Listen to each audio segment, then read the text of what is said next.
Rodolphe Salis, the impresario owner of Le Chat Noir, died in 1897.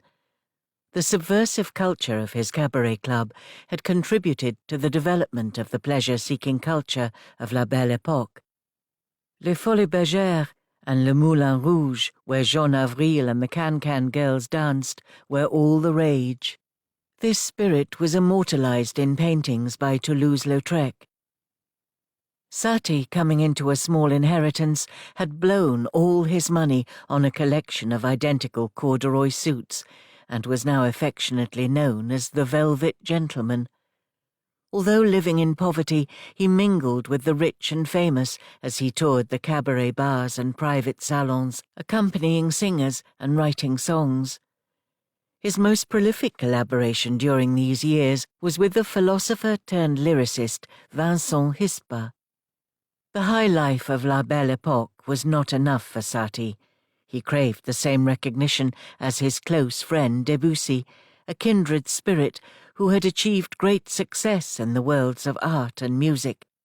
Satie was left behind, only appreciated as a minor composer of sublime and beautiful cabaret and salon songs. Satie's behavior became increasingly eccentric. He even started a religion called the Metropolitan Art Church of Jesus the Conductor, and held services in his cupboard. As its only member, in the role of parcier et maître de chapelle, he composed a mass for the poor. Satie blamed his lack of success on his laziness as a student, and in 1905, at the age of 40, he set to putting this right by enrolling in the Schola Cantorum, where he became an assiduous student. His teachers were reluctant to teach him, saying he was already a very knowledgeable and gifted musician, but Satie refused to be put off. In 1911, Satie's luck began to change, largely because both Debussy and Ravel performed his works for a larger and more elite audience than Satie could have arranged on his own. By now, Satie had changed his dress to that of a civil servant, with a bowler hat and umbrella. On one occasion, Darius Milhaud met him in the street, walking through driving rain with an umbrella folded under his arm. Asked, "Why are you not using your umbrella?" Satie replied, "Mon cher, my umbrella is much too valuable to get wet." The public's rediscovery of Satie created opportunities in the final decade of his life. He came into contact with Igor Stravinsky, who thought Satie was the strangest man I have ever met. Stravinsky's music had caused a successful scandal for the Ballet Russ's production of The Rite of Spring. Jean Cocteau introduced Satie to Diaghilev, Picasso, and the choreographer Leonid Massine with the expectation that their alliance would create another successful scandal. The first of these collaborations was Parade, the Cubist ballet production. Parade, which brought together Erik Satie's first orchestral score, Pablo Picasso's first stage decor, and Massine's first Cubist choreography, challenged the presumptions of Parisian society, which was then suffering the ravages of the First World War.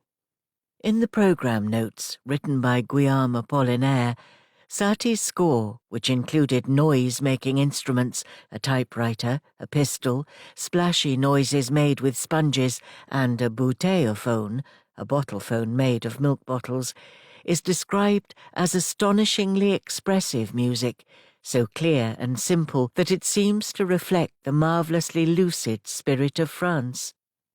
Apollinaire's program notes, which used the word surrealist for the first time in history, later became the manifesto of an art movement called l'Esprit Nouveau, the New Spirit. Parade, and Satie's behavior afterwards, did become the successful scandal they had planned, securing Satie's reputation as the darling of the rich bohemian salons and avant-garde art movement. Satie, Massine and Picasso collaborated on other ballets, Mercure, the Painters' Ballet, which was commissioned by Les Soirées de Paris Stage Company and performed at Le Théâtre de la Cigale in Paris on June the 15th, 1924.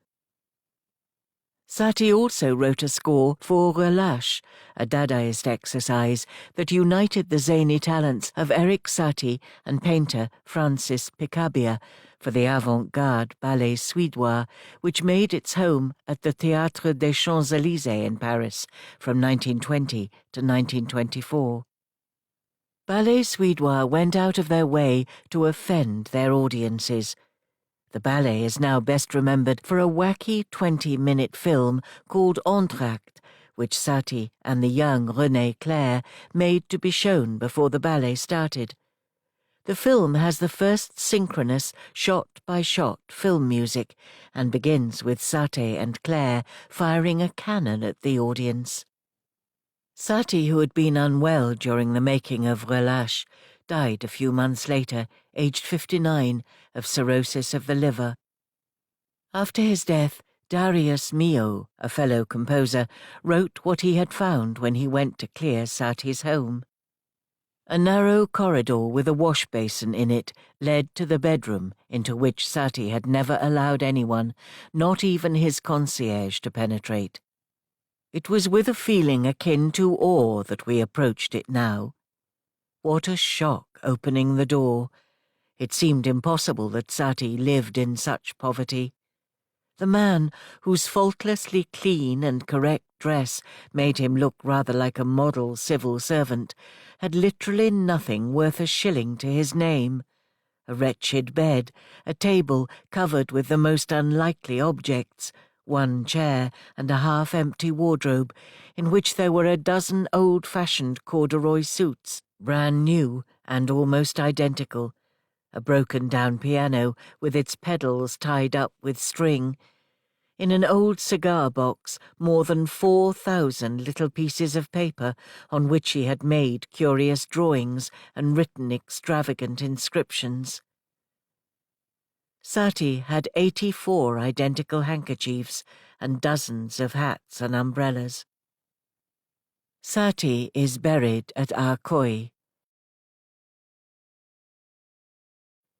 The plaque translates as, "Here lies a great musician, a man of heart, an exceptional citizen."